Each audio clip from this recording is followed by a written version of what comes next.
Just before lunch one day, a puppet show was put on at school. It was called Mr. Bungle Goes to Lunch. It was fun to watch. In the puppet show, Mr. Bungle came to the boys' room on his way to lunch. He looked at his hands. His hands were dirty, and his hair was messy. But Mr. Bungle didn't stop to wash his hands or comb his hair. He went right to lunch. Then, instead of getting into line at the lunchroom, Mr. Bungle pushed everyone aside and went right to the front. Even though this made the children laugh, no one thought that was a fair thing to do. Then, in the lunchroom, Mr. Bungle was so clumsy and impolite that he knocked over everything, and no one wanted to sit next to him. And when he finally knocked his own tray off the table, that was the end of the puppet show. The children knew that even though Mr. Bungle was funny to watch, he wouldn't be much fun to eat with. Phil knew that a Mr. Bungle wouldn't have many friends. He wouldn't want to be like Mr. Bungle. Later, Miss Brown said it was time for the children who ate in the cafeteria to go to lunch. She hoped there weren't any Mr. Bungles in this room.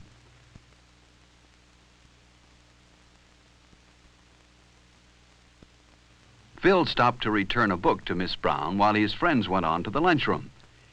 He would have to catch up with them later. On his way to catch up with his friends, Phil almost walked past the boys' room, but he stopped and thought. Were his hands clean? No, they were a little dirty. Phil remembered that Mr. Bungle didn't wash his hands. Mr. Bungle's hair was messy, too. Phil didn't want to be like Mr. Bungle. Inside the boys' room, Phil was surprised to see some of his friends washing their hands, too. Phil washed his hands well, with lots of soap.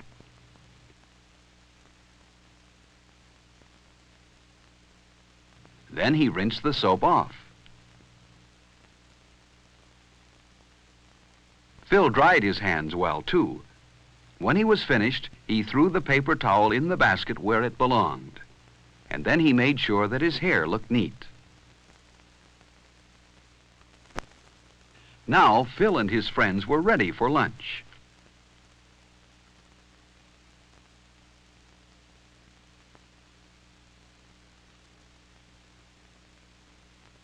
There was a line of children waiting to get into the lunchroom when Phil got there. He saw some boys he knew at the front of the line. They waved for him to go up to the front with them. But Phil didn't want to break into line as Mr. Bungle did. So Phil went to the end. That was the fair thing to do. He would see his other friends inside the lunchroom. The line moved very fast, and soon Phil was inside. First he picked up his tray.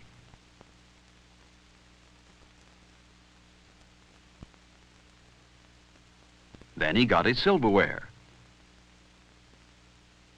He put his knife, fork, and spoon neatly on the tray. And then he slid his tray along.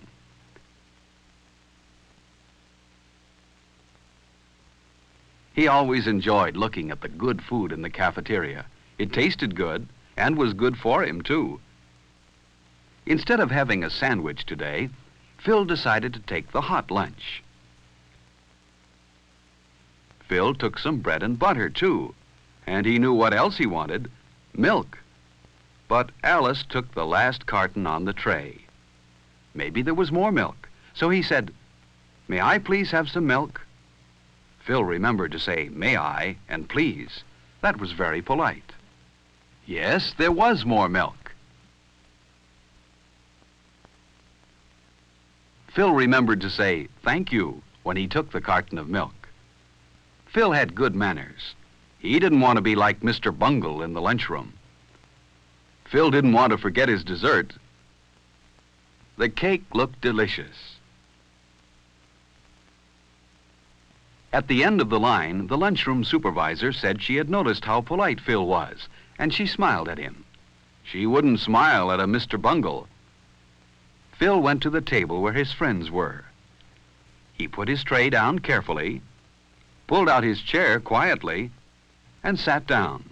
He knew his friends wouldn't like a noisy Mr. Bungle at their table. There was someone Phil liked, Freddie.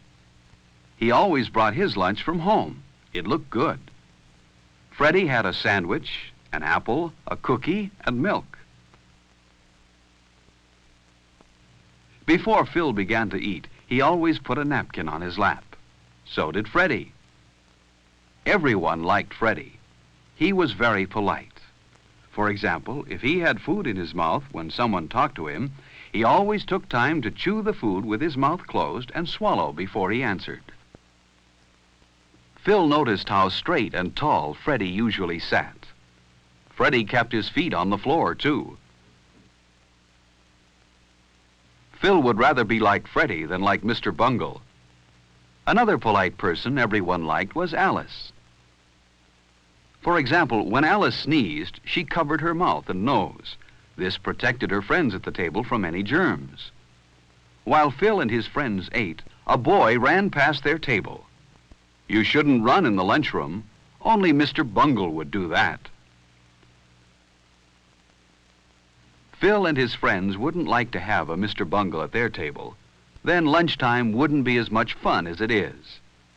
Phil ate slowly and enjoyed his lunch. Finally, he had eaten everything except his dessert. He saved his cake for last. Only a Mr. Bungle would eat his dessert before he'd finished the rest of his lunch. And Phil wasn't a Mr. Bungle. The cake was good. Phil drank his milk carefully. Some children are messy when they drink milk, but not Phil. As each of Phil's friends finished, they didn't leave the table, but waited for all the others to finish eating too. Phil was the last one done. He wiped his mouth and hands carefully with his napkin. Then he cleaned the table where he sat. He didn't want to leave his place at the table dirty. Everyone at the table cleaned his own place well. But look at that table. It was left very messy. Phil thought a Mr. Bungle must have sat there. But Phil didn't want to be like Mr. Bungle, so he put his chair neatly into place. And his table looked fine. Not a piece of paper or scrap of food was left on it. No Mr. Bungle sat here. Phil's friends were careful to put their waste papers and empty milk cartons where they belonged. In this way, they helped keep the lunchroom clean. Phil was certain that Mr. Bungle wouldn't put his paper in the waste basket and his empty carton on the milk tray. Mr. Bungle probably wouldn't bother to put his lunch tray in the right place either, but Phil and his friends did. Lunch was good today. And then Miss Brown told Phil and his friends how proud she was of them.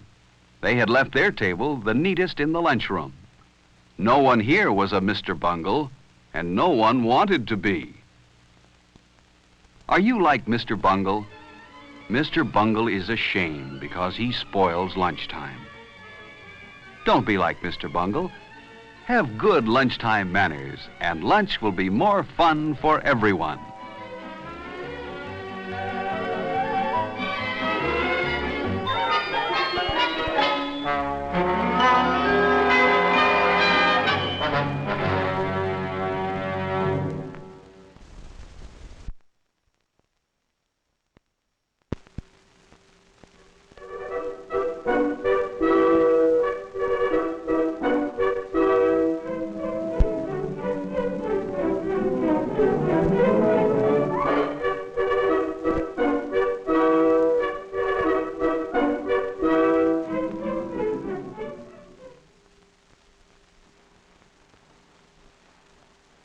Billy Martin is one of the nicest boys in our town.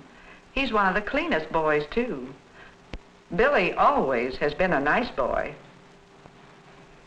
But he hasn't always been so clean. As a matter of fact, for a long time, Billy's parents worried about him. They didn't worry just because Billy got dirt on his hands and face.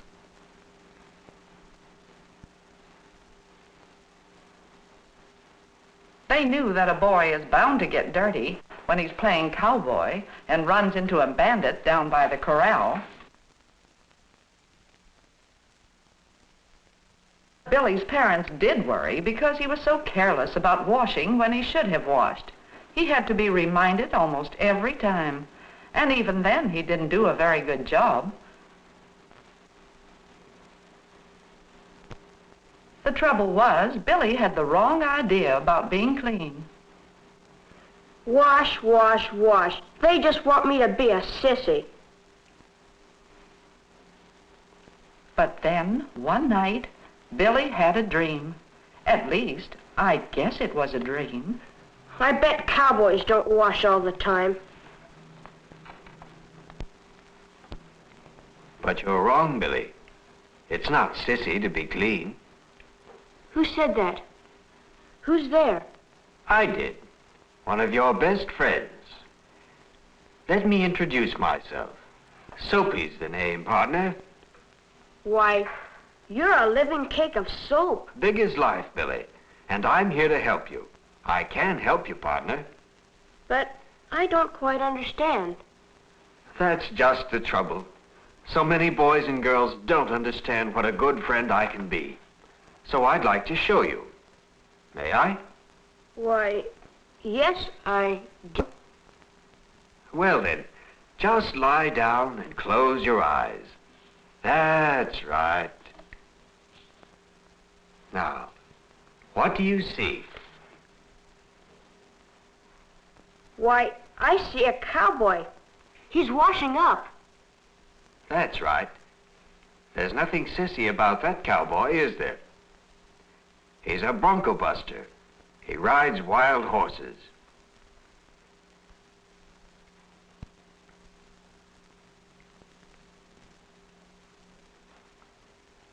Well, Billy, you and I must tame animals more dangerous than bucking broncos.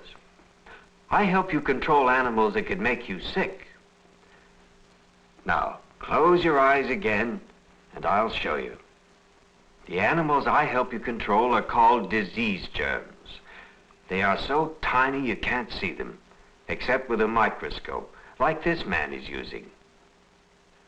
Disease germs are dangerous because they make you sick if too many of them get inside of you. And they can be on almost anything that children touch or handle, even on things that look clean.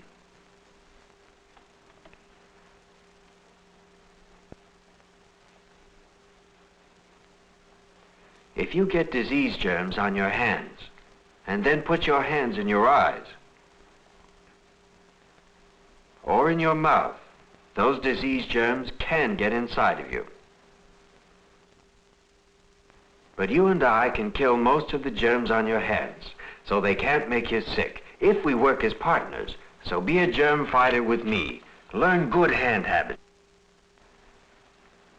Boys and girls should wash their hands often, especially at certain times. Wash your hands before doing anything that has to do with food. Before handling food in the kitchen.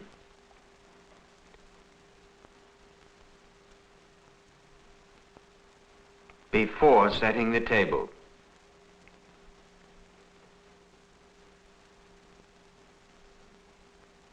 Before eating at any time.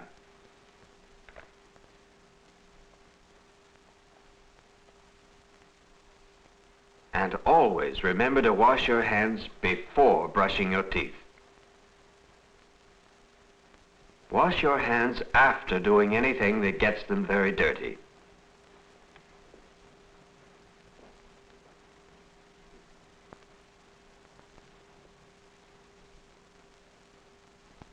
After playing games. After playing with animals.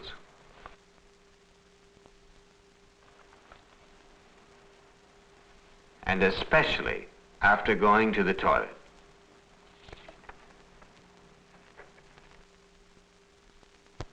You and I can be partners in other clean habits, Billy. We can do a fine job together, each time you bathe all over. And of course, you should take a bath or shower each time you've been working or playing hard, not just on Saturday nights. You should wash your hair often. Boys can do it easily, each time they take a bath or shower. Girls should wash their hair at least once every 2 weeks. You can see, Billy, that I am your partner, but you have other health friends. Every community has a health department, just as it has a fire department and a police department. And one of your best friends is the health officer. He's a germ fighter too. Health officers fight germs in many ways. They know how to look for germs. This health officer is testing a drinking glass from your school cafeteria. And now a health officer checks the cafeteria windows to be sure that flies can't get in. Flies carry dangerous germs on their feet. Health laws say that food must be clean. Health officers must see that cows are clean and healthy, so their milk will not have germs. Another health officer, the meat inspector, makes sure that meat is clean and safe. The mark shows that this meat is clean. But health officers can't do everything for you. You must be your own health officer, Billy.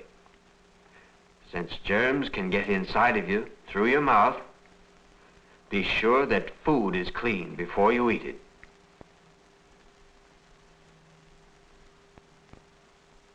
Be sure that dishes are clean before you use them for food.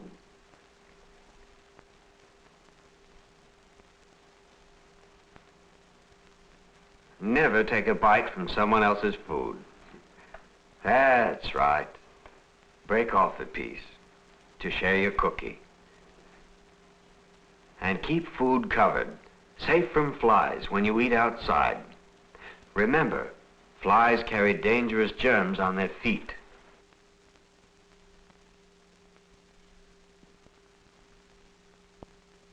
When you drink from a glass, be sure that it is clean. It's a good idea to have your own drinking glass. When you drink at a fountain, keep your mouth away from the nozzle.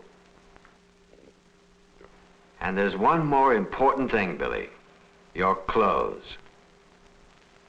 You know, a cowboy wears working clothes when he's out on the range because he gets dusty and dirty.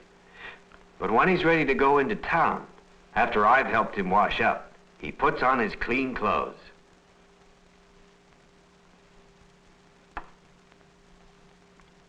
Children get dusty and dirty when they play games.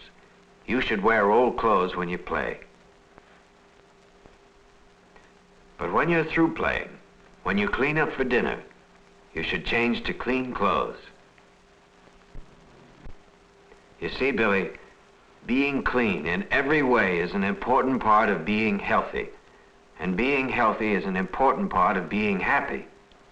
I see that now, Soapy. You are a good friend and partner. That's right. Well, so long. So long, partner, and don't forget. I won't, Soapy. And Billy didn't forget. He's one of the cleanest boys in our town now. He's one of the healthiest. And certainly, he's one of the happiest.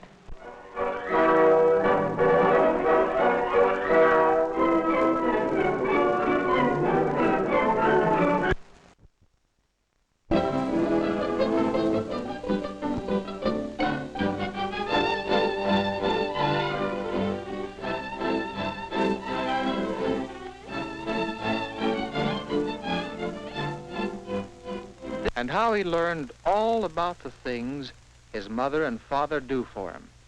This is Tommy's room, and he's thinking about his room. Can you guess what he's thinking? Look how neatly all of Tommy's clothes are hung in the closet.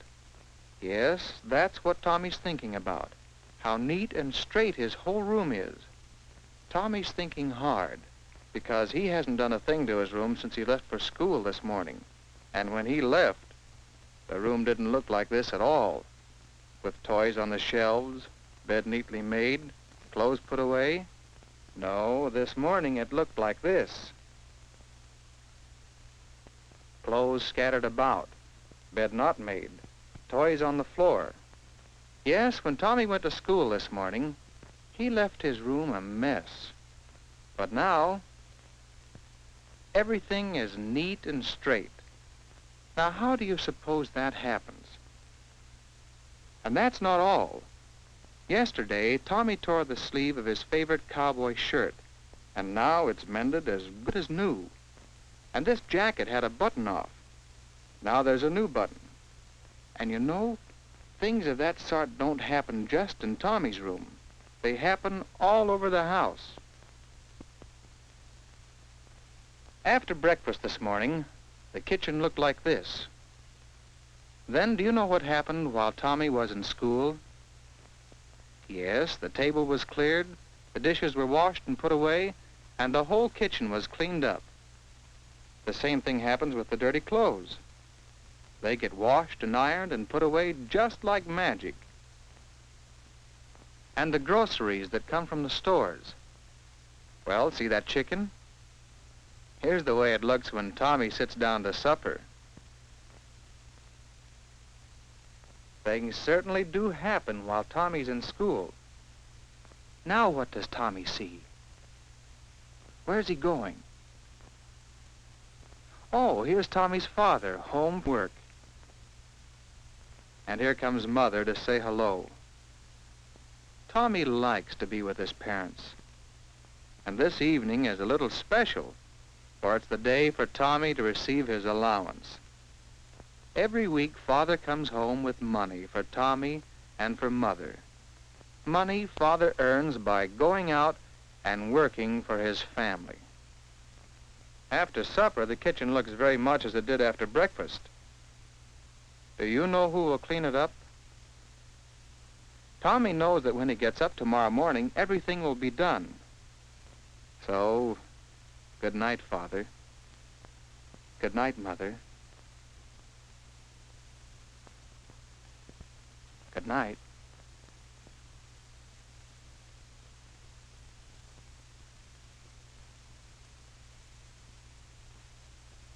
Forgot something very important. He'd allowance money in his bank before he forgets.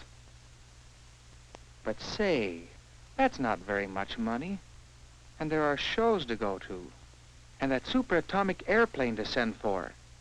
And, well, there are so many things a boy likes to have money for. Tommy's going downstairs. He's going to ask Father if he can't have a little more money every week. And Tommy will get to see what Mother...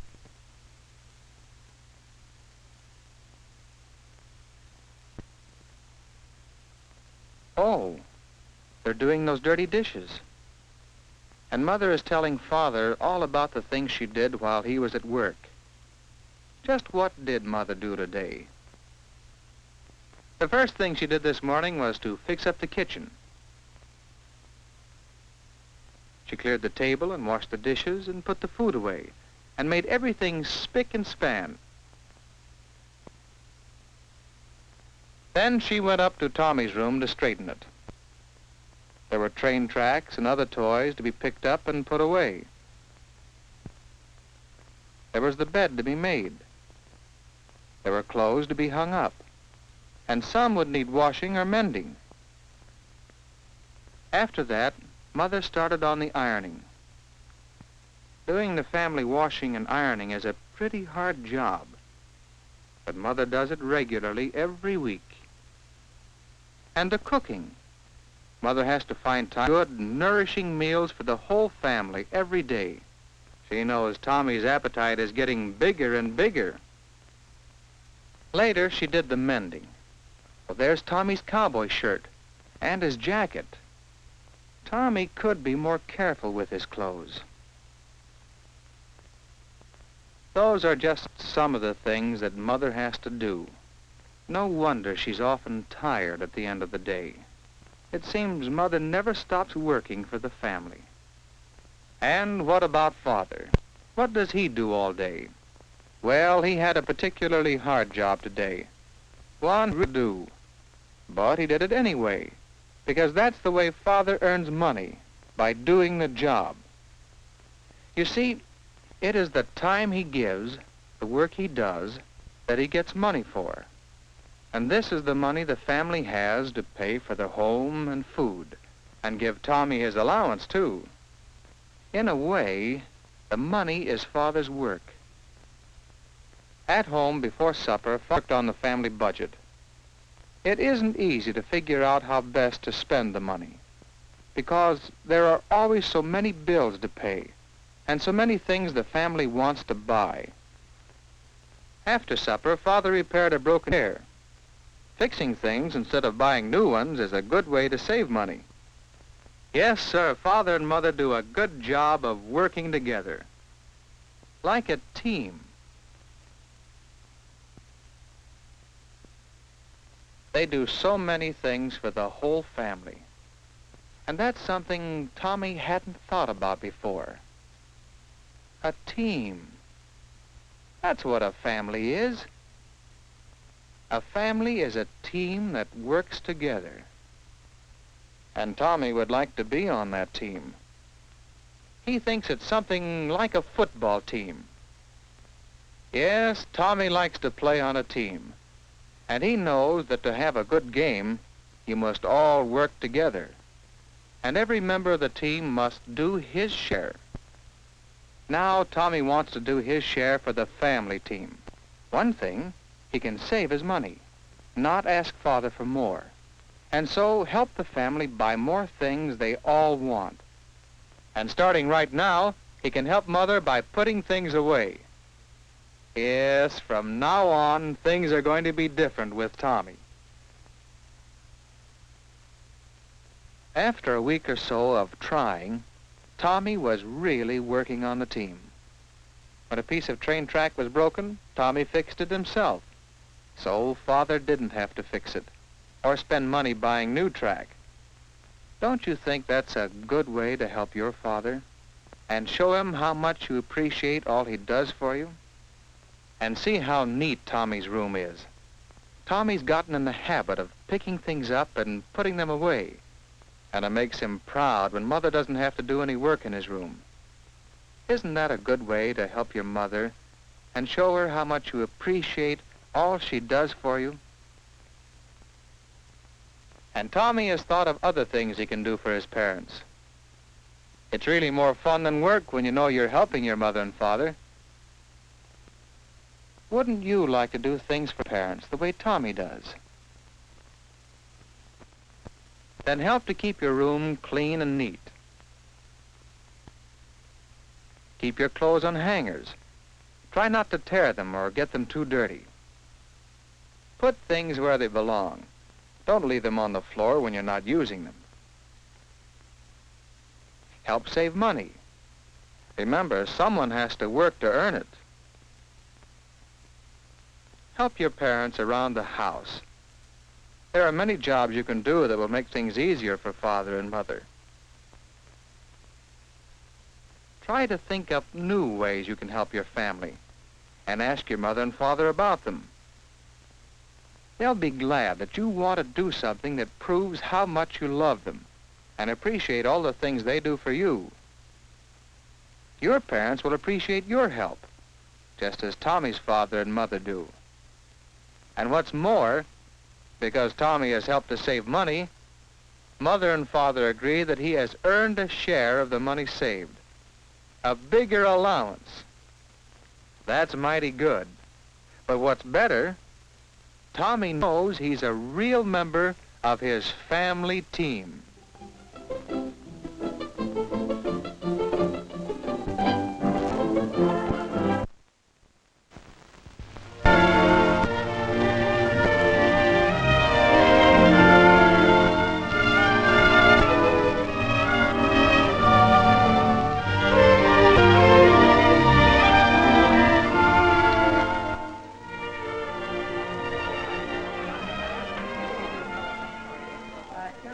In class, not so bad.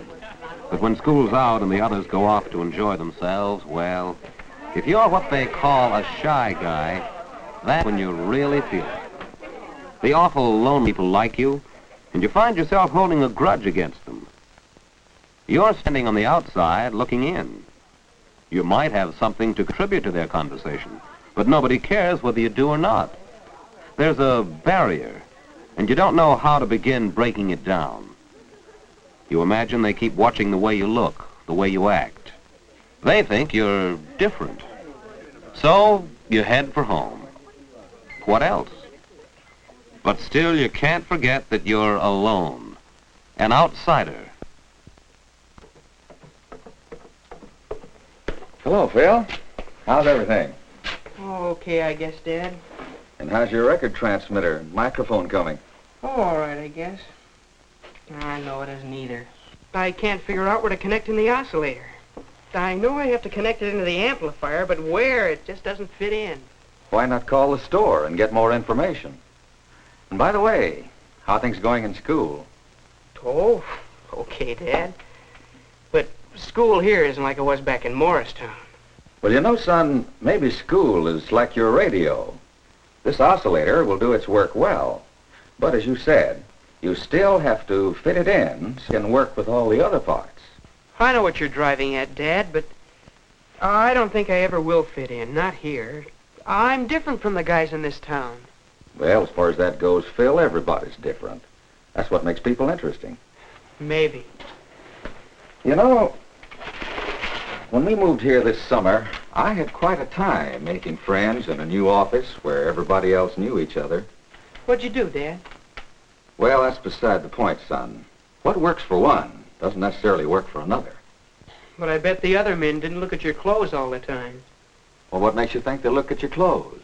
Oh, because the other fellas wear sweaters or just shirts, not a regular suit like mine.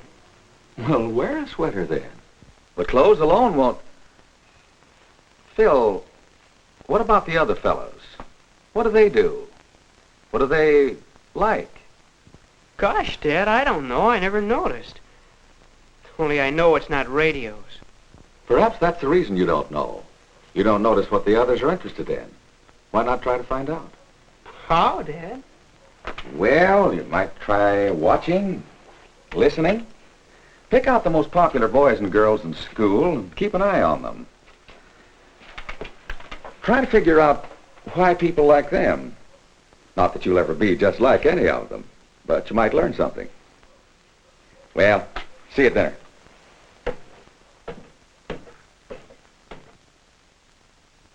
Now, there's an idea. Maybe a good idea. Worth a try, anyway. And tomorrow's not too soon to start. Pick out the most popular boys and girls in school and keep an eye on them. Who are they now?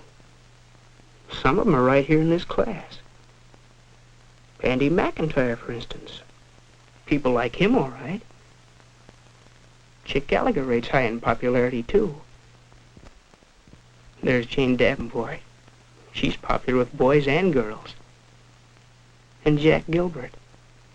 What's he got that makes people like him so much?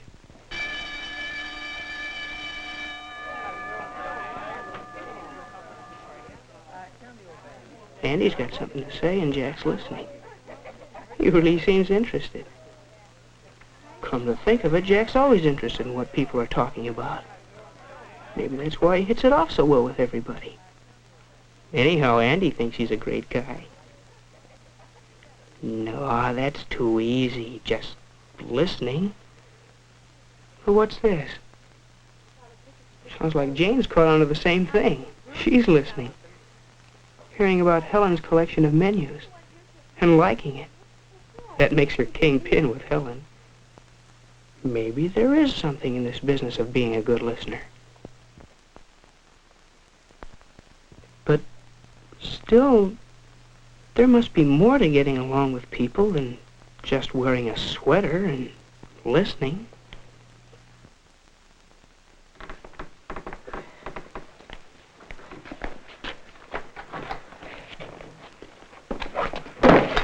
What's the matter, Bob? Handle stuck? Yeah, I can't get it open. Oh, here, let me try. There's a trick to some of these. There. Gee, thanks a lot, Chick.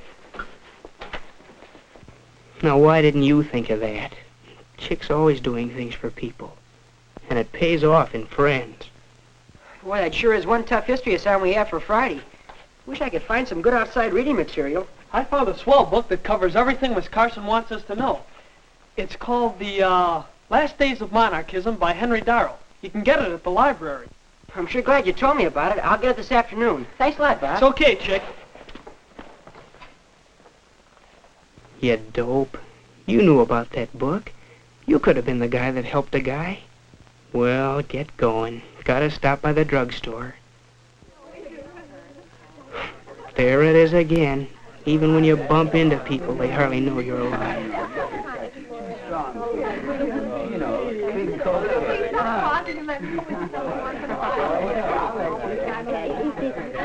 You're alone, Bud. Alone in the crowd. But keep looking around. Try to find out what the score is. Look at Jack and Beezy over there. Girls seem to like them. Why? What's the angle? They do act kind of polite. At least they seat the girls and give their orders to the waiter. They aren't loud like some of the guys. Cherry Coke, chocolate Coke, milkshake, and wallet. Double chocolate wallet. Okay, I got it. Whoa, geez. Excuse me, please. I've got the orders from my table.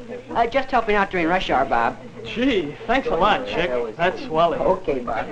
Hey, girls. There's Chick being helpful again. I can't quite decide. Why don't you wear that blue and white striped dress with Jake? I love the way it stays. Hey, don't tell me you two are still talking clothes. Was this a plot to squelch all males present?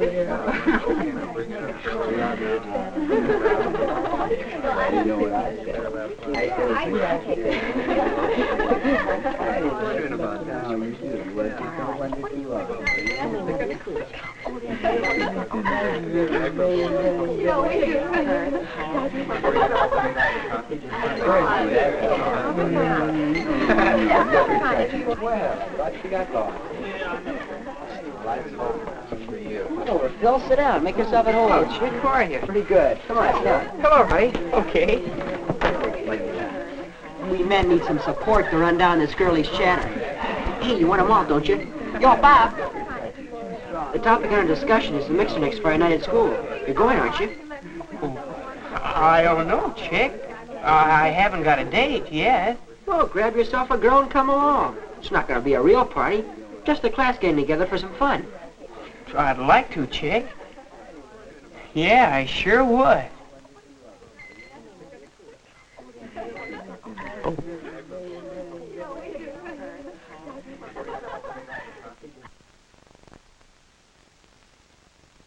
Yeah, sure would be something to take Mary Lou to the mixer. Wonder if she already has a date.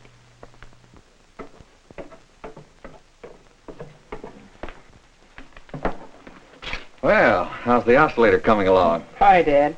Oh, I haven't quite got it working yet. But, you know that other business we were talking about? Well, I've been following your advice. How about it? Find out anything?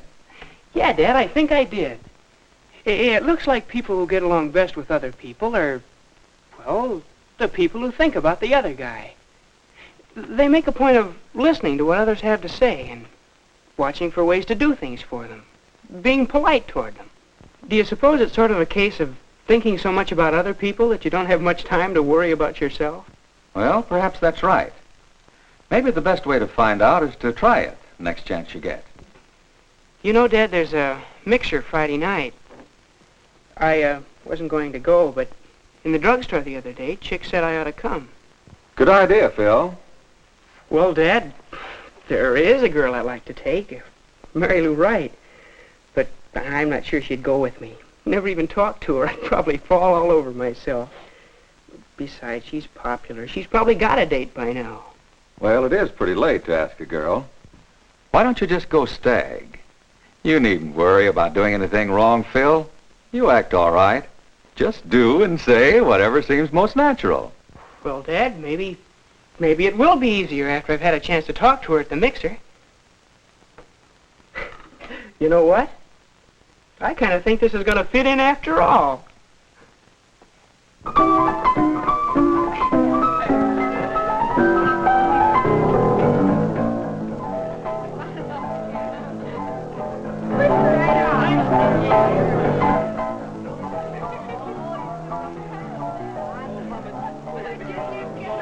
Well, this is it. Sink or swim. Oh, there's Mary Lou. She did come with another guy. Beezy Barnes. What now?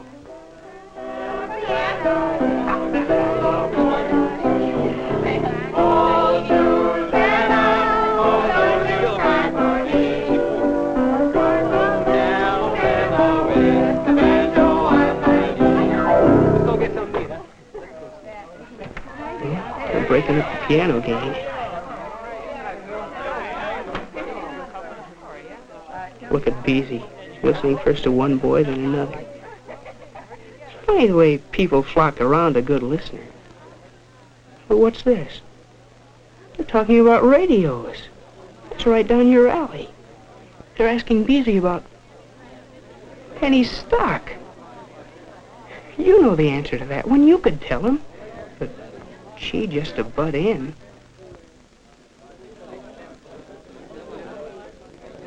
Beezy's still stuck. He really needs help. Help? That's it. An offer of help. That's welcome anywhere. It's not hard to fit yourself into a conversation. A mention of a similar problem in connection with the record player. They're interested in that record player.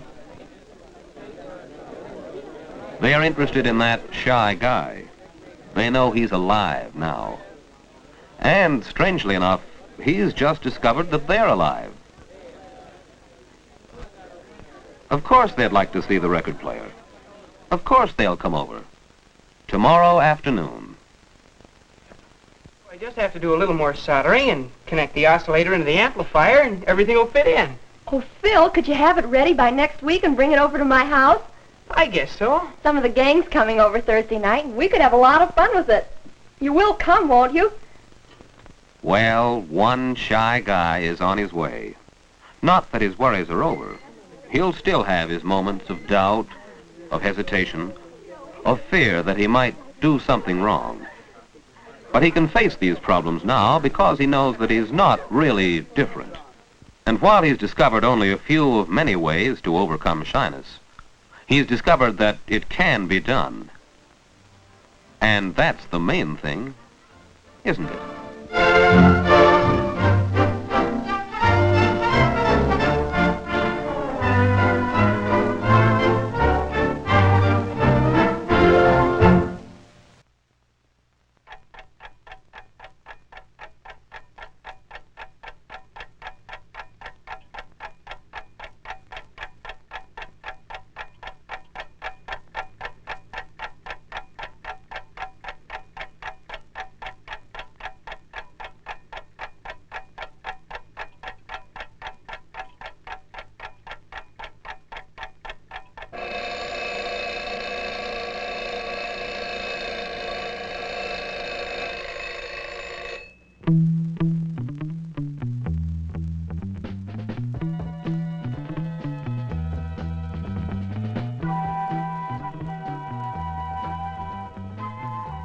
Kathy? Kathy?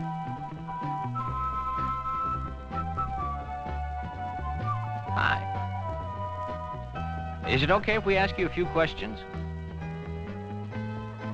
Well, we hear that you never eat breakfast. Is it true? How come? Is it that you're not getting the kind of cereal you want?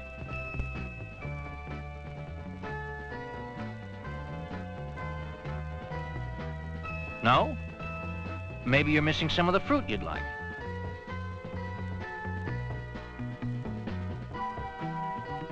What about some bacon and eggs?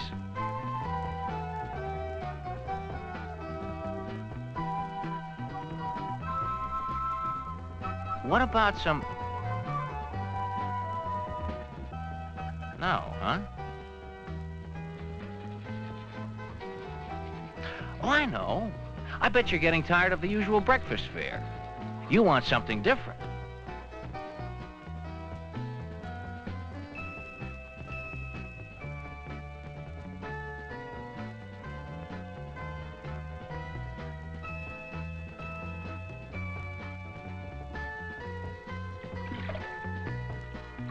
None of those appeal to you, huh? What if you could have anything you want?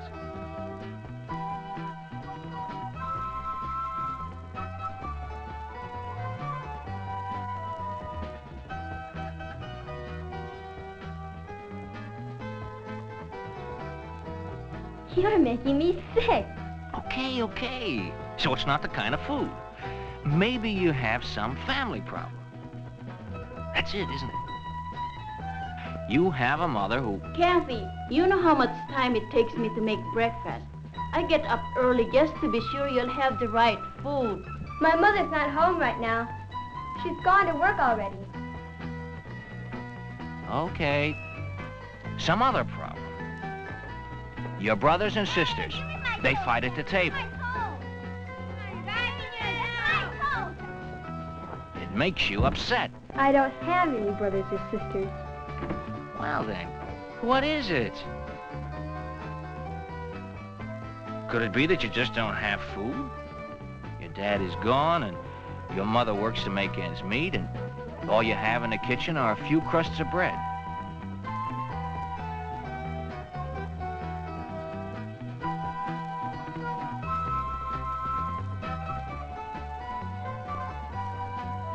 Well, then, it's not a matter of money. What is it, Kathy?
Do it and get it over with. Let's go.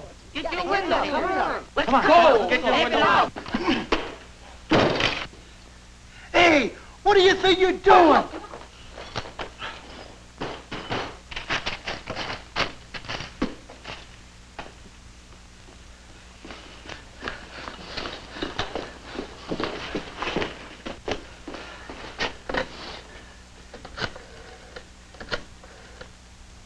That boy's face, Charlie Green's boy, with a gang of toughs. Be a shock to Charlie. Hard on the boy, too, if he's picked up. Maybe I didn't really see who it was. No, not right to hide him. If he gets away this time, he'll get in worse trouble later. Besides, it's my job to turn him in. Right or wrong, the watchman has made his decision. A moral decision. Like other moral decisions, it will have an effect on other people, make them also choose right from wrong. Every decision we make, every action we take, affects the lives of others around us. So, as you watch a chain of decisions in this film, try to see how various people decide what is right. Try to judge their decisions. The film will not judge. That's up to you. We'll pick him up. Okay.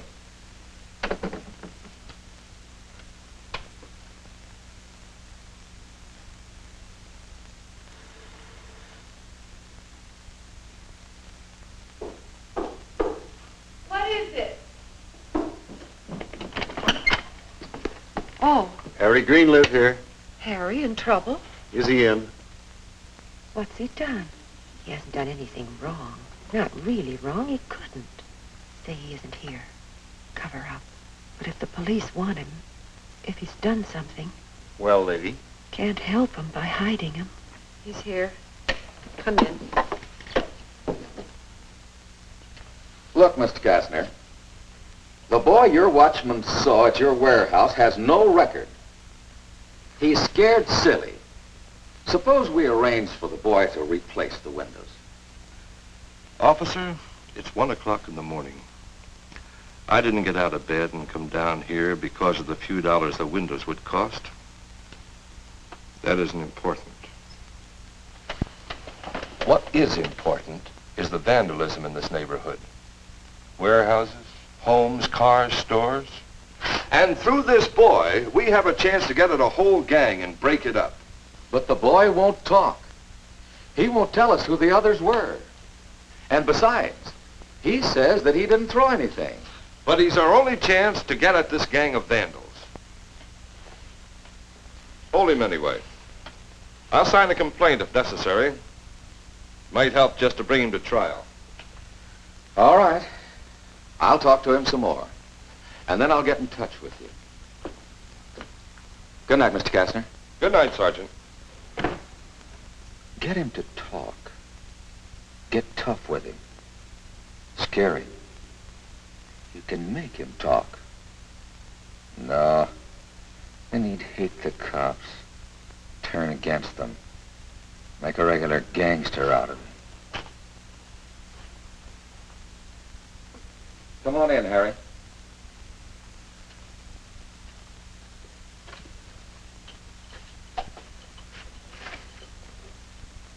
Come on in. Close the door.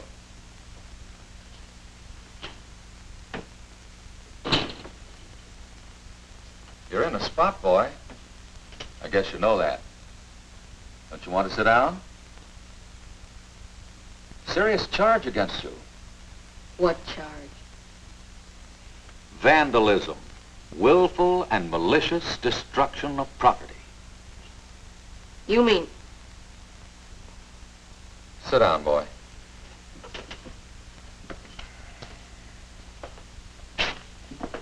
Look, Harry. This fellow's going to sign a complaint against you. He won't be satisfied with simply letting you pay for the window you broke. I didn't break his window. Who did? It'll be much easier for you if you'll help us. Tell us who was with you. Just exactly what happened. You'll get off much easier. Get off easier. Tell what happened. Squeal on the others. Well, boy, you want to talk? Okay, I won't ask you again. There's a fella coming over from your church. Your mother sent him. Name's Barker. You can wait over there till he gets here.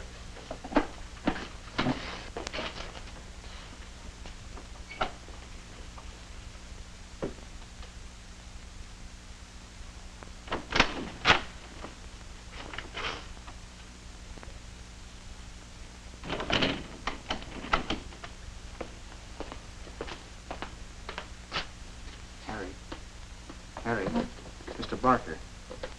Sorry it took me so long to get here. You can come home with me now. Thanks, Sergeant. I'll bring him back in the morning. Come on,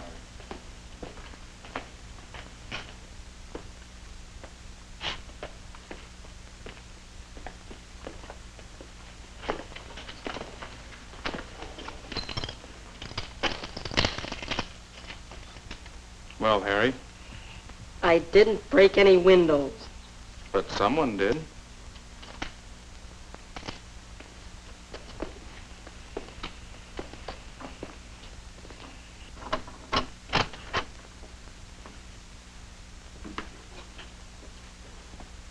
Sit down, Harry.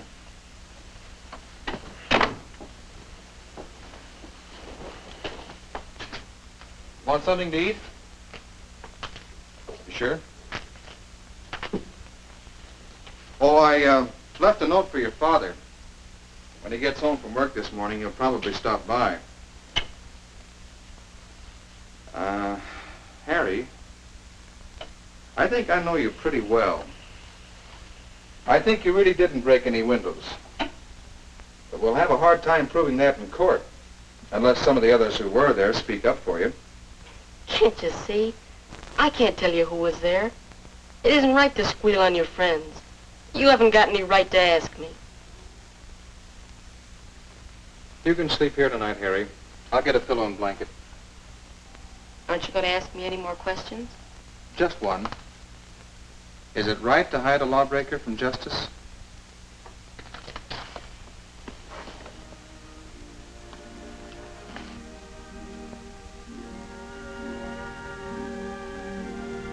Harry's problem is far from solved. It's not the purpose of this film to solve his problem. That's up to you. Discover and apply your moral standards. Think of the decisions yet to be made, of the decisions already made. Judge them in the light of your standards. What is right and wrong?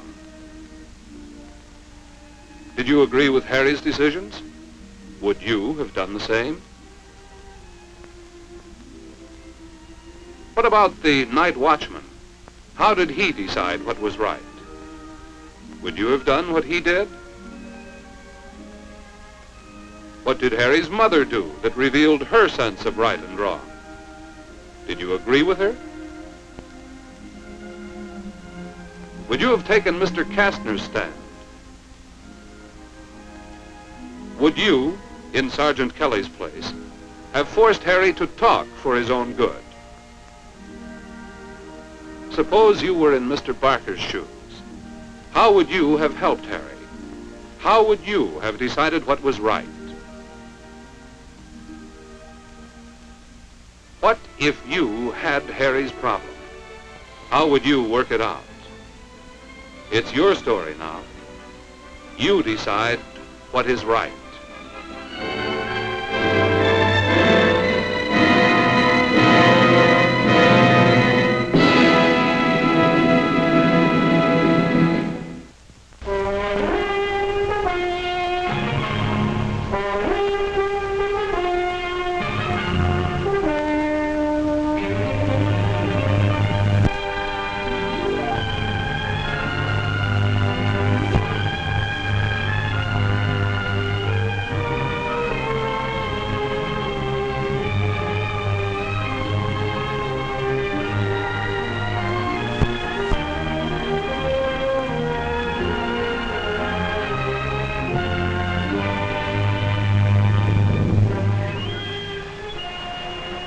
This is an age of speed, a nervous age that keeps our emotions stirred.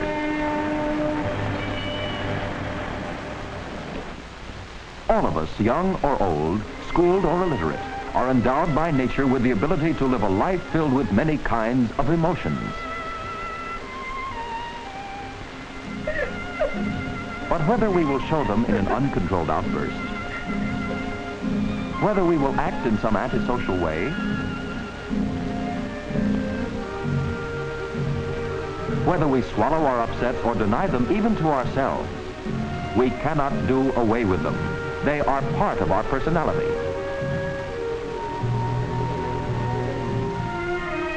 We inherited many confusing and conflicting ideas about emotions, some of which still linger on. But today, people in distress need not conceal their emotional problems anymore. They can find help and counsel from a new group of specialists, psychiatrists, psychologists, social workers, and the modern religious counselors. In this film, we're not concerned with clinically disordered emotions, but with everyday experiences involving emotions. For these, we must start at the beginning, with the newborn child. Welcome, young man. Welcome to life. For you, as for all children, life begins as an emotional experience. Obviously, this new and strange world comes as a shock to you. Though just 1 minute old, you are a personality with a name, an identity by which we recognize you as an individual. Look at him. this new individual is well equipped for all the physiological functions of living and for emotional responses to events around him. From his first breath, he is capable of being happy or unhappy and can make others around him happy or unhappy. How he learns to use his inborn capacities will largely depend on what this new world offers him, how he, as a child, will experience his relations with others. For emotions are not learned deliberately like skills or facts.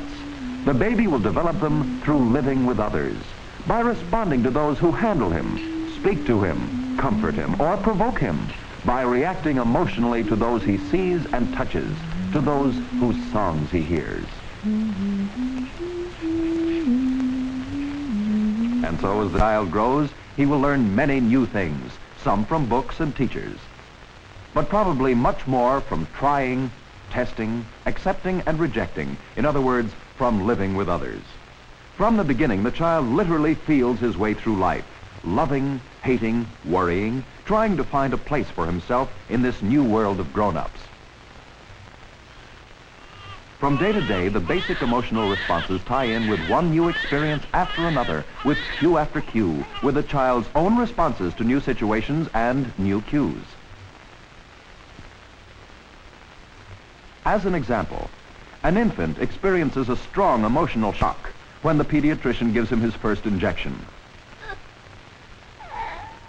Several signals may connect with this unpleasant experience, such as the specific odor of the office, the color of the doctor's jacket, the sight of his instruments. Later, when the mother brings the child to a doctor's office, the mere smell of it may provoke the same responses that were part of the earlier experience of pain, and these in turn may release emotional responses of crying and rebelling in defense against the anticipated pain. As the child matures, she can tell herself that the visit to the doctor's office is important for her health. Therefore, she can soothe her responses by reasoning, which means that she has learned to control an emotional reaction through signals given to herself by reasoning. In his daily routine, the child continuously learns about life. Memories of many of his early experiences may fade and seem forgotten, but they are rarely completely erased. Although he may not be conscious of them, they are often operating in his later life as the forgotten childhood. Where a young infant's drive has been kept low, where parents paid attention to his early requests, the child easily progresses to the next developmental step, exploration, striving to achieve some gratifications by himself. This struggling to achieve gratifications by himself is part of the preparation for later life. But even at the height of achievements, it will be the childhood patterns of his emotional experiences that will largely govern his relations with others. That's why it is so important that he learns to manage emotions honestly as he develops physically. Where did a helpless infant get this capacity for emotions? Just as he could breathe, eat, and digest food from the time he opened his eyes, he could also respond with emotions. Let's try to visualize what goes on inside the human body when pain or danger threatens. The adrenal glands release hormones into the blood. The heart pumps the blood, carrying these chemical messengers to all parts of the body. In the liver, they release an emergency ration of stored sugar into the bloodstream. The heartbeat accelerates. The blood pressure goes up. Breathing becomes faster. From this point of view, we may describe emotions as primitive biological reactions to painful or threatening stimulations from outside, intense responses involving the whole body. From the very beginning, the human baby is equipped with this emotional defense setup. As his experiences grow, his emotional responses become more varied. Here is a boy just beginning to explore the world, with curiosity, with eagerness. But the road of exploration is not smooth. He is unable to handle his blocks, and so he is frustrated and disturbed. Sister's too young to help. Here comes Mother. The toy hammer is a good release for his emotional and physical reactions, and soon the blocks are forgotten. Someday he'll be able to meet such frustrating incidents without crying.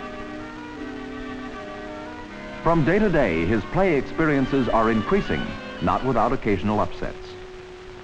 These are his sister's crayons. And here's Lynn to claim her right. Don't man. You bad, bad boy. This is a familiar scene and a very significant one. Observe how Lynn uses words to express her emotions. That's quite a step forward from crying or hitting. Bad, bad boy. Sometimes grown-ups find a child's sincere expression of emotions shocking, and so may tend to undermine the child's emotional sincerity. Lynn, dear, play with your brother. Come on, darling. Play with your brother. I don't like him. Well, Lynn, you don't really mean that. You love your brother, of course. I don't like him. Oh, be nice to brother. He's our baby. Send him on my way. Lynn is jealous of the baby and shows it. No use telling her that she must love Toby. Right now, she wants to get rid of the baby as competition for Mother's love. Mother's insistence that she must love Toby not only confuses her, but increases her jealousy.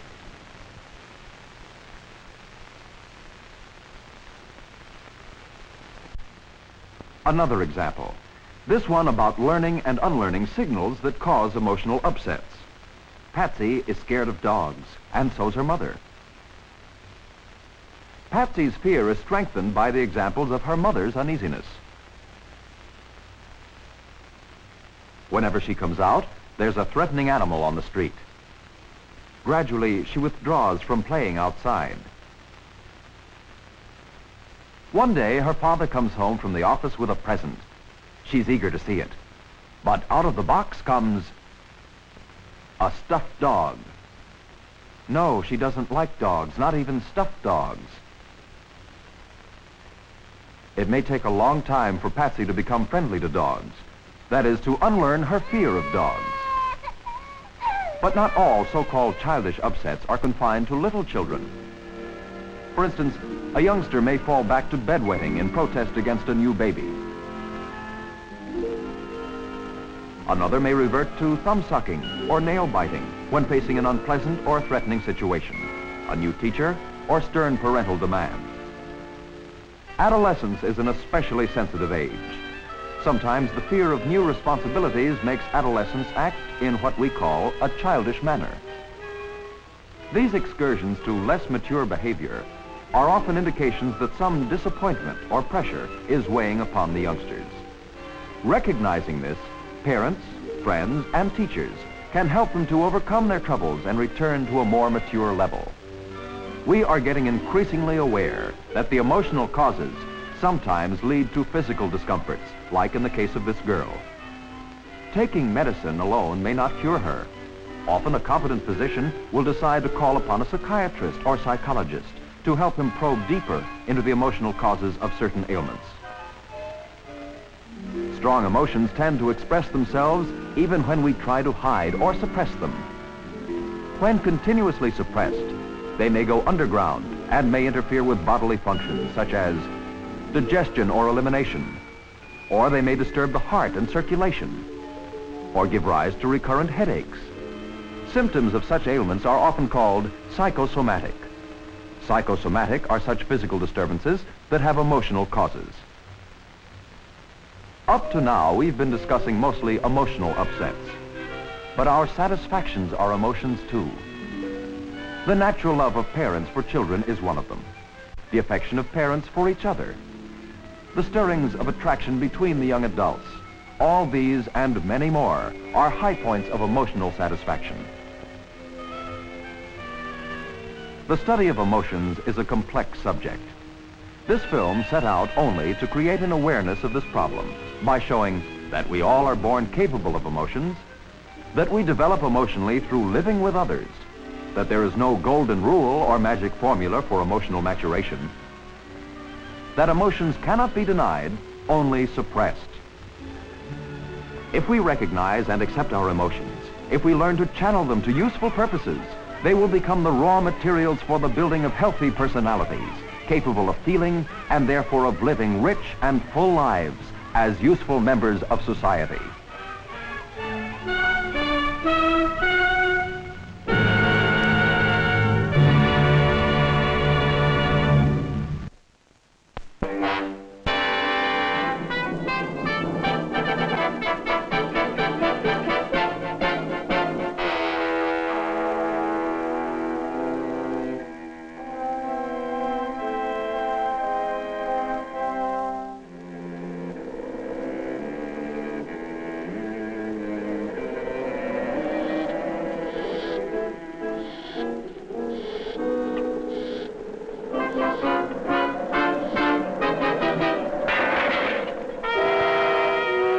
This is vandalism.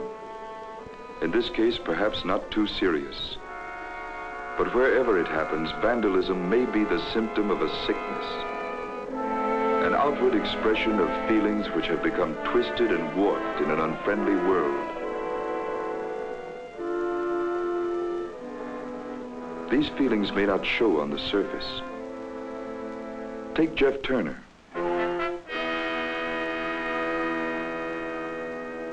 He doesn't seem much different from others in his block. And yet it may well be that never in his life has he had the love and the care that most people would give to a pet. Come here, boy. Come here. Oh, how do you flag off? Oh, either of mine. Pretty safe.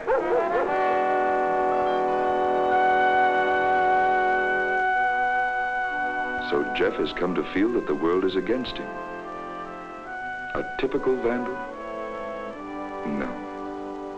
For people are never typical. Every person is different, with inner motivations of his own, often not even known to himself. In Jeff's hidden personality are many scars and many open wounds. Their causes are not easy to understand. Perhaps his home is at fault. It's not that the dishes are dirty and the house is messy. It's something much deeper. Perhaps the emptiness of a home that is lacking in love and affection.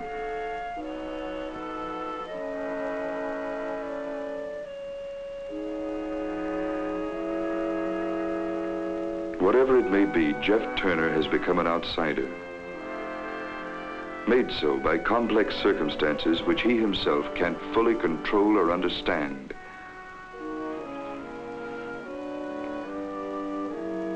Even among others of his own age, Jeff often feels left out and uncomfortable. 3 ounces. Right. All right, somebody put him away. I'll do it. Oh, all right, Jeff. Now, that's a gain of 3 ounces over the day before yesterday. Can anyone suggest a cause? Wendy? It could be to the fat in the diet, Mr. Cole. Yes, it could be. We have to consider that. But what other causes might there be? Jeff? What? You have an idea? I don't know. Well, who can think of other causes? Yes? Well, maybe he's been Rightly or wrongly, Jeff has come to feel that everyone is against him. Outside, Jeff Turner is much like any boy on the block. But inside, he is eaten away with resentment and a desperate urge to get even.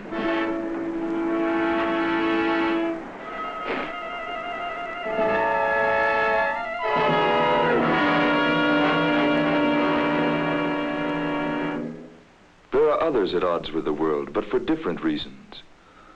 Here is Don Cardiff.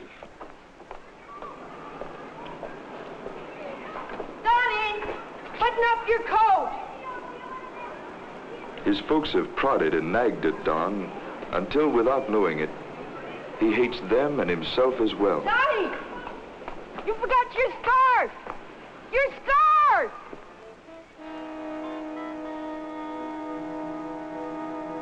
And Ed Berger is a product of poverty, made worse by the lack of family love and respect. Why don't you get out then? I'd have more money if you were Get out. Well, you're a fine one. You better...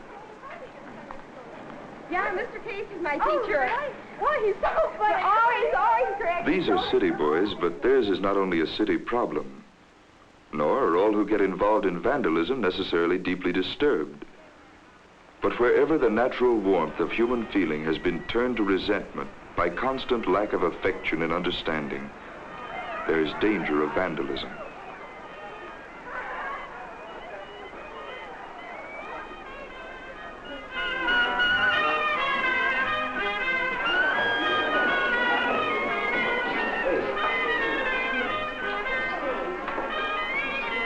These boys are bored, aimless.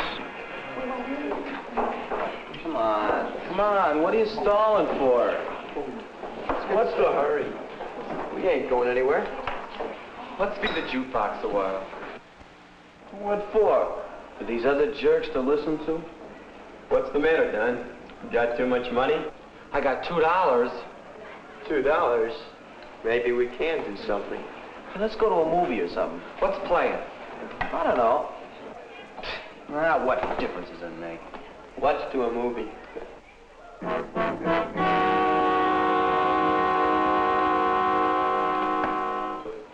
Hey, maybe I can get my old man's car and we can go for a ride. Can't get nobody to go with us. What's the fun? Sure we can. Sure we can get somebody. Like who? I don't know. Somebody.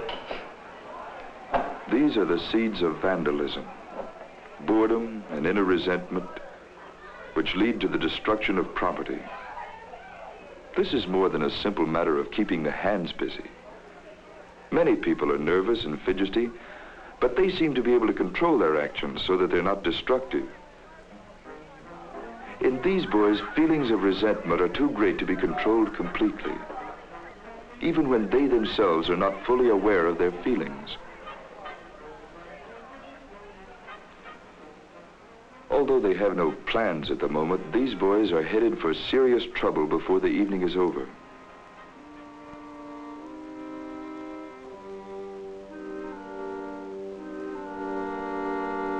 Can this trouble be avoided? How can vandalism be reduced? Can these boys be persuaded to take part in some community activity in order to help them get rid of boredom? Active boys' clubs with strong leadership and community support might win their interest and keep them off the street. The community has a responsibility here, but so have the boys themselves. They have to be able to meet the club halfway. A club doesn't mean much if you won't join.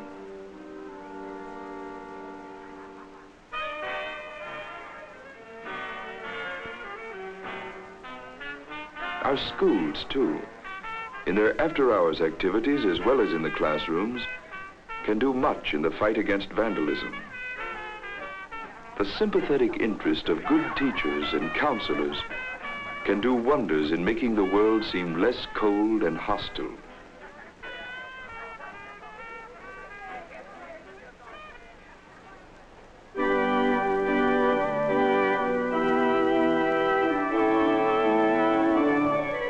What about the church? A better understanding of right and wrong might steer these boys away from the direction they are heading. But the key to the problem is in the family. It is here that moral values are first implanted, to be nurtured until they put down roots. Family, friends, community institutions, all play their role in the complex process through which every personality develops into its own individual form. These boys, through many unhappy and painful experiences, have come to feel resentful toward everyone. Say, there's a free movie at the community center tonight. Ugh, those free movies. Yeah. Anyway, it's always too crowded in there. Their feeling isn't on the surface. and therefore it's hard to overcome, even when the community makes the effort. Going to see the film tonight, fellas? No, we're kind of busy tonight. How about a little basketball? No, we've got plans. Well, come in anytime. Yeah, sure, Mr. Brewer. Yeah, social worker. Boy, look at that. Looks more like a prison than a school. Yeah, sure it does. Hey, look. Look at that window. Say, it's open. How about that? Let's take a look around. It might be fun, huh? Better not. It'd be too bad if they catch us. What's the matter? You scared? No, I'm not scared. Me neither. Oh, come on. It can't hurt anything. Let's go.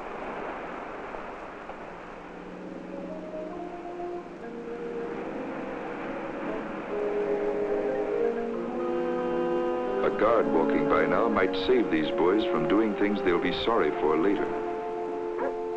But guards can't solve the real problem. How to keep inner feelings from building up until they burst out in unexpected acts of destruction.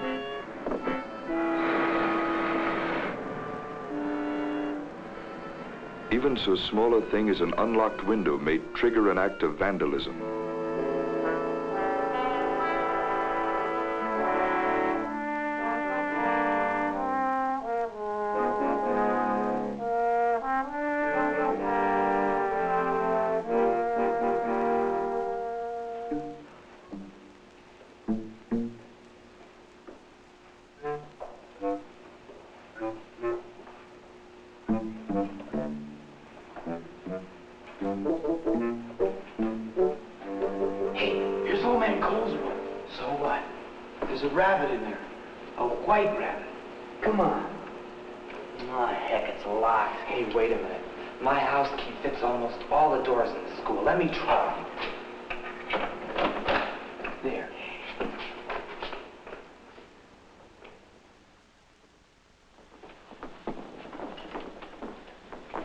There. Any a beaut? Feel how soft he is. Oh, I had one of those. They're kind of dumb. He likes me, see? See how he puts his nose up against me? Probably thinks you're a carrot or something. He sure is soft. Hey, look. Test papers. Your paper in here, Jeff? Wait. Yeah, I probably flunked. Say, how about that? Graded and everything. Yeah. Well, we can fix that. Here goes our whole test. Ed! Cut it out! Why? We're just helping Jeff pass the test. Hey, let me help. Look, you stay there. Boy, will Mr. Cole be sore when he sees this.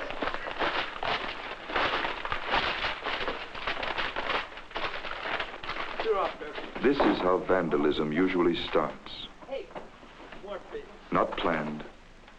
Nothing to be gained or achieved.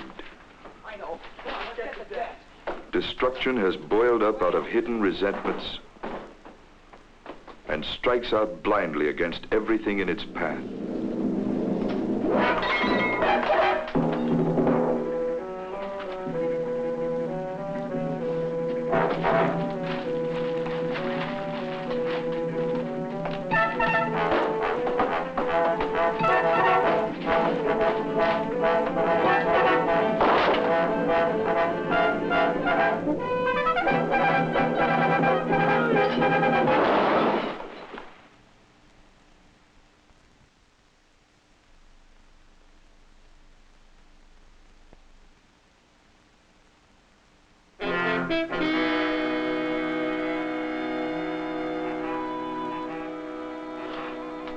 Hey, Jeff, look.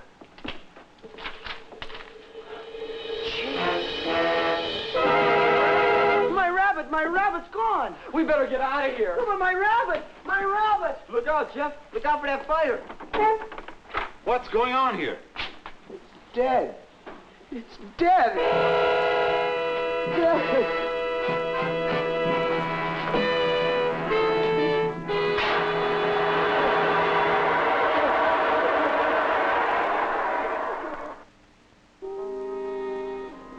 Before the law, you and you alone are responsible for the shocking, appalling waste you've caused.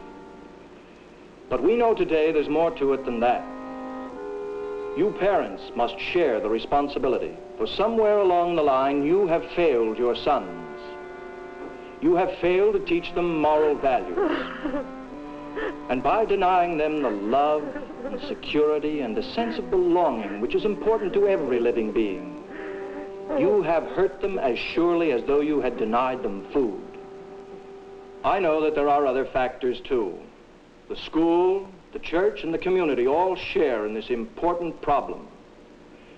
But the basic fact remains that you three boys are yourselves responsible for your acts.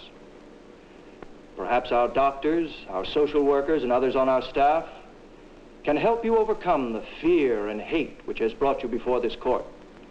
Help you learn how to live a happy and normal life. Nevertheless, I have no choice but to sentence you. So ends another act of vandalism. An act of needless waste and destruction to all concerned.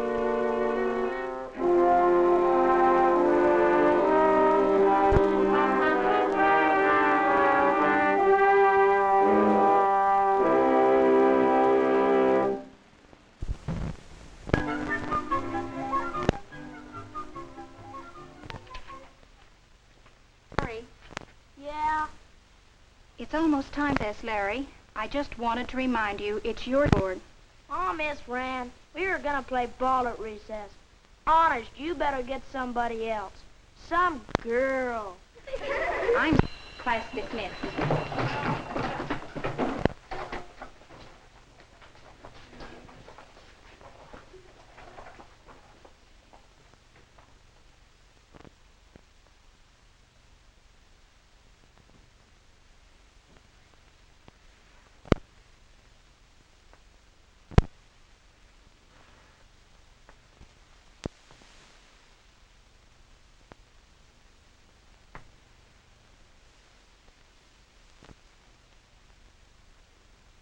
Hi, Larry. My name is Chalky. Gosh, you can talk. Sure. And walk. And run. And even jump. Gosh. Ah, that's nothing. Important, Larry. I'm here for a purpose. To do something about your manners. What do you mean, my manners? I'm worried about you, Larry. You need someone to give you some advice. Some advice on how to become a regular guy. Say, who do you think you are? You're just like everyone else, always picking on me. I don't think I like you. Now, Larry. No one wants to pick on you. Hey, what are you doing? I'm gonna wipe you out. That's what. Look out there. Hey, stop. Look out now. Help. You think you're smart, don't you? Phew. My heavens. You are a bad-mannered young man, aren't you? I dare you to come down here and say that. I think we'll continue this little talk from up here. Now, about those manners. I'm afraid you've got to improve them. Yeah? Who says so? I do. And practically everyone else. Everyone who knows you thinks you're rude. You're just making that up. People like me are... I'm afraid not, Larry. I guess I'll have to prove that, though, won't I? You're darn tootin'. I dare you. All right. You ask. Let's look middle. When you arrived at school yesterday, it wasn't time for class, so you went out to the playground. The other kids were... You can't do that. You're gonna work up like everybody else. Try and take it away from me. Don't argue with him, Jeff. A few minutes before the bell rings. Play ball! Okay, throw me the ball. Well, I wouldn't have had time to work up before the bell rang for class. Larry. That's no excuse. But speaking of the bell for class, I seem to recall that you played ball after the bell rang. Being late for class is another example of bad manners. What's more, you got others into trouble by making them late, too. And Miss Rand, do you think that her morning isn't busy enough without teaching the same thing twice? Well, gee, I didn't. I was wondering, Larry. You wouldn't erase me if I came down a little. Well, I don't know. Maybe. Maybe not. I think I can trust you, Larry. After all, I'm just trying to be your friend. I guess I'll let you stay a minute. But I could get you if I really wanted to. Phew. Thank you, Larry. But I don't want you to pick on me. Most of the time, when people offer advice, they're not picking on you. They're really doing their best to help you. Doesn't that sound reasonable? Well, I guess so. Sure. And almost all of us need to learn and use good manners. What's so special about good manners anyway? What do you want me to do? Curtsy when I come to school? Larry, good manners were never invented to make anyone look silly. Good manners show our consideration for the feelings of other people. To help us, we have rules that we follow. Rules of good behavior. Do you understand, Larry? Well then, if people are going to live and work together, don't you agree that we should have rules or manners to guide them in the way they treat each other? Good, Larry. I can see that you're beginning to get the idea. Now, I don't intend to pick on you, Larry, but let's go back to your behavior in class.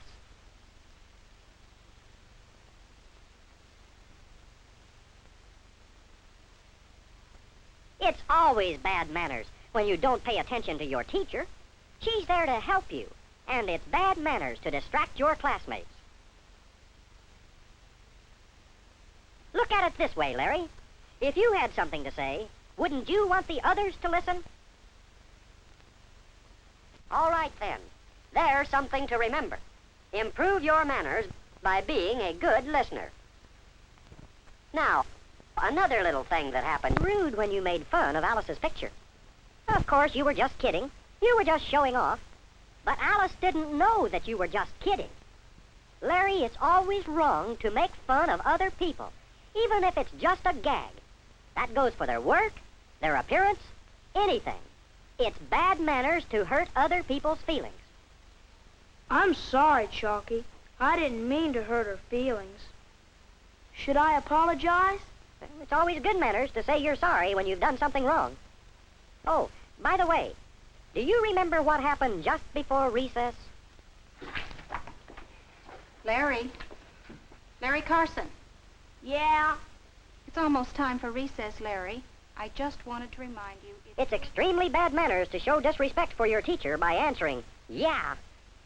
Chalky, I guess I have been pretty bad.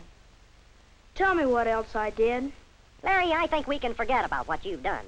Let's talk about what you could do. I've got an idea, Chalky. If I knew good manners, I could use them. Maybe you could make a list of good manners in school. Say, that is a good idea. Let's make it together. Hold on there. You just tell me what you want to write. Well, first, manners in school. Hey, that's neat. How'd you do it? Nothing to it. Now, what's the first good manners rule? Let's see. 1, pay attention in class. 2, don't distract others. And 3, don't make fun of other people or do anything to hurt others. Right. And how about this one? Be respectful to your teacher. And always answer, yes, Miss Rand, or no, Miss Rand. Never, yeah, or huh-uh. Okay. And here are some more. Take your turn in class or play. Keep your desk neat and tidy. Say, don't forget, be on time. There. That's a pretty good list. Let's see. Pay attention in class. Don't make fun of people. Don't do anything to hurt others. Be respectful to your teacher. Take your turn in class or play. Keep your desk neat and tidy. Be on time. Is that all? Of course not, Larry. You'll have to keep looking for new ones and putting them on your list. Say, I just thought of another one. Any idea what it would be? No, I don't. What is it, Chalky? Always do your share. Does that remind you of anything? Oh, my gosh. I'm supposed to be cleaning the chalkboard. Be sure to do a good job, Larry. One of the finest things that can be said of anyone is that he does the very best he can. Hey, look out. I almost erased you. Just a few minutes ago, I thought that's what you wanted to do. I'm ready to go, Larry. Aw, gee. No, Chalky. I can't do that. I need you to help me with my manners. No, Larry, you don't need me anymore. You can learn good manners yourself by watching the good manners of others. You can get all the help you want from your parents, your friends, from your teacher. Once they know that you want to have good manners, they'll be glad to help you with them. Besides, how can you clean the board with me hanging around? So long, Larry. So long, Chalky. Don't forget, in school and everywhere else, mind your manners.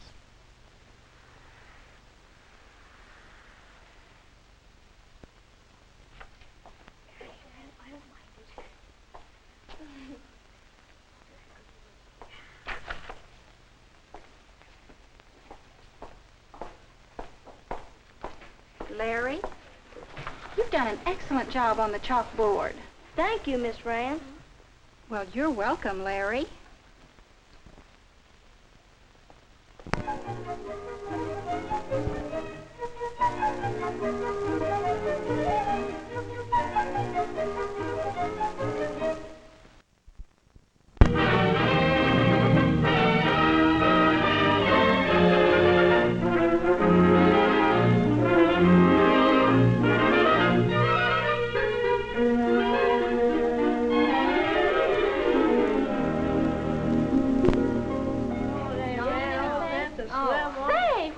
Make a party out of it. Okay, let's have it Friday night. Is that okay with everybody? Sure. But what we gonna eat? Junior, all you think of is eating. Oh, I wouldn't say that. No fooling. What are we gonna have to eat? Well, I'll bring some Cokes. Why don't you bring the sandwiches? Okay. I'll get Mother to make some potato salad. You might as well have the party over at my house. Swell. Fun. Okay, you girls bring the eats and we'll bring the records. That'll be Well, swell. Okay. Well, I gotta go to class now. So long. Bye.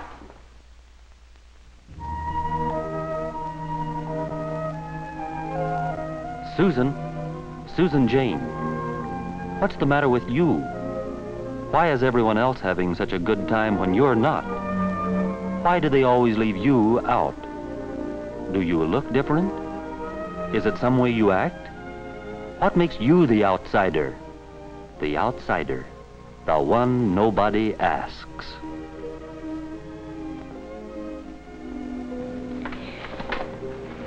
Golly, this assignment will take us all night. Why don't you come over at my house and we'll work it out together? Swell, I'll see you about 7. Okay. Susan Jane, you make good grades. You could really help them. Why don't they ask you? Even in things you're good at, why do they make you the outsider? Well, look, if it hadn't been for what they did in the ninth inning, we'd be okay. Yeah, but did you see Joe out in center field? Hi, Marcy. Hi, Dan. Oh, hello, Susan. Hi, Susan Jane. What do you know? Nothing much. And did you see Okay if I sit down? Sure, go ahead, sit down. Let me tell you what this guy said. It's a scream. He said every one of our team was left looking. He said, look at this South. What you folks gonna have this afternoon? Hi, Jimmy. I want a root beer. A chocolate ice cream cone, please. That's what I want, too, a chocolate ice cream cone. Oh, I believe I've changed my mind. I want a chocolate ice cream cone, too.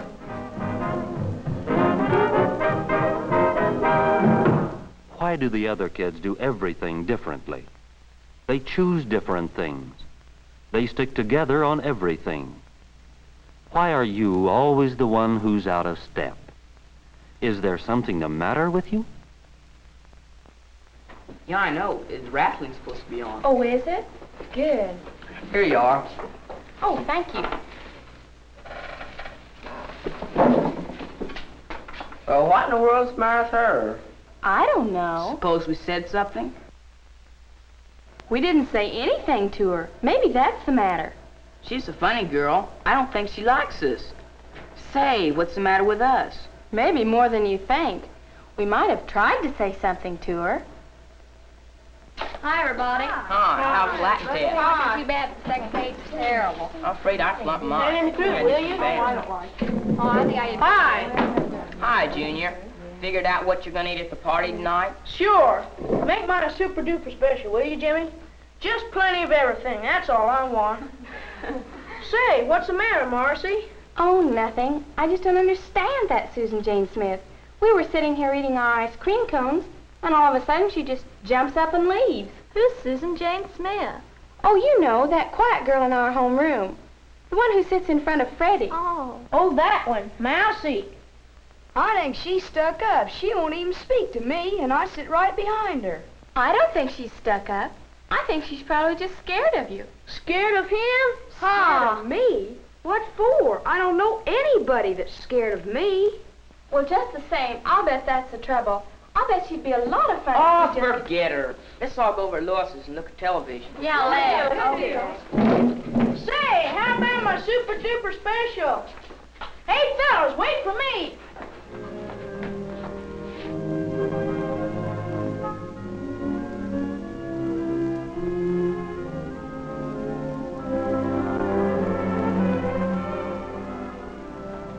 Susan, I thought I heard you come... Why, Susan, what's the matter? Nothing. Just leave me alone, Mother. Susan Jane, something is the matter, and I want to know what it is. Now tell me. It's no use, Mother. It's something you can't help. I must be different. I just don't fit in. Why, of course you're different, dear. Everybody is. No, everybody's not different. Oh, maybe they look different or dress different, but most people, the kids at school, seem to belong. They plan parties together and do homework together, and they all choose chocolate ice cream cones. Chocolate ice cream cones? Why, Susan, that doesn't make sense. Have they left you out of something? If that's it, we can have some of your friends over Friday. Oh, Mother, you don't understand. Can't you see? Nobody'd come to my party. They're having a party of their own, and I'm not in on it. I don't want you to give me a party. I want to go to theirs. I want to have fun with them. I want... Oh, what's the use? Nobody can help me. Not even you. Nobody can help you, Susan Jane? Maybe you can. Sometimes it's hard to figure out why things happen the way they do, but sometimes there's a very simple answer. You were just standing there in the hall the next day, all alone, weren't you? The way you always are. And you heard the girls talking. You thought they were talking about you. Oh, no, we can't ask her. She's a creep. Susan Jane, who's a creep? Who are they talking about? You said it. She'd wilt everything. Can't you just see her not opening her mouth all evening, sitting there like a pole? Why can't she relax? And the clothes she wears. It'd be different if she just put herself out a little, but oh no, she's too wrapped up in herself for that. Susan Jane, wait a minute. They're not talking about you. But you didn't wait to hear that, did you?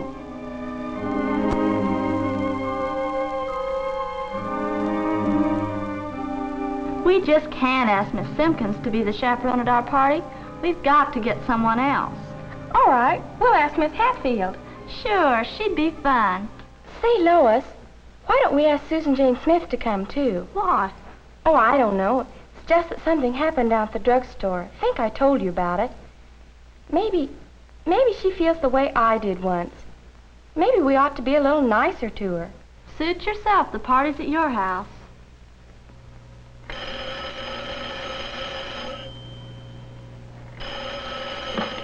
Hello?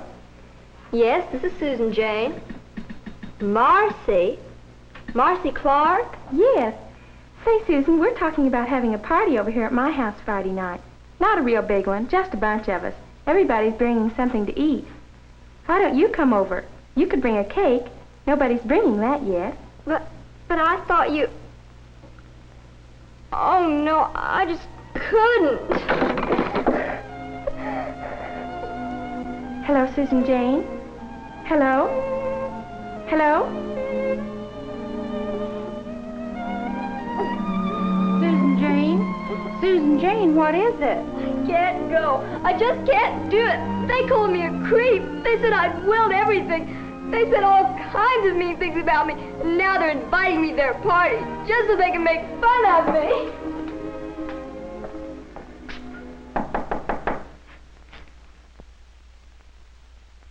Mrs. Smith, I'm Marcy Clark. Oh, yes. I must have said something to Susan Jane. I don't know what it is, but I'm worried.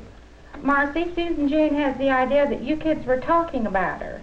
She thinks that you invited her to your party just because you felt sorry for her. Oh, no. May I see her? Yes, of course. Talking, I thought you were talking about me. But we weren't. We don't even think that about you. Susan Jane, I want to be your friend. Will you come to our party? Yes, I will. Gee, you must think I'm pretty silly. No, because I felt the same way lots of times. You? Well, I have. I'll see you Friday.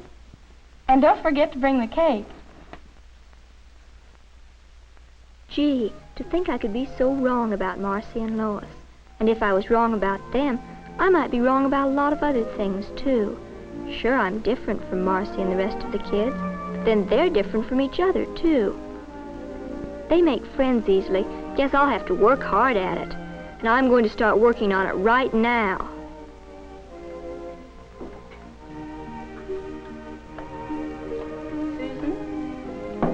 Mother, they've invited me, and I'm going. And this time I'm going to try to make them like me. I'm going to fix up. I'm going to join in and not hang back. I'm going to be friendly. I'm going to like them, and... Oh, Mother, do you think that'll make them like me? Well, it's certainly a start, Susan Jane. Yes, I think this may be your chance. Well, is everything set for the big feed? If you mean the party, it's all set. Just like we planned. With one addition. Marcy's invited Susan Jane Smith. Susan Jane Smith? Why her? Well, why not? I don't know. I just never thought of her fitting in with us. Neither did I. But, gee, we'll all be there, and if everybody's there, we ought to have a good time. Let's give her a try. She may not be so bad. We don't even know her. We'll find out. Bye. Well, Susan Jane, this is your big moment. The moment you've been waiting for. This is your chance to show the gang what you really are. You've fixed your hair and have on a pretty dress. You've even found a book on what to do to make people like you. And you've made up your mind not to act like an outsider. But is this enough? Will it work? Will you do the right things? Will you say the right things? Will the gang accept you, Susan Jane? Will they do the right things? Susan Jane? Yes, Mother? It's about time for you to go.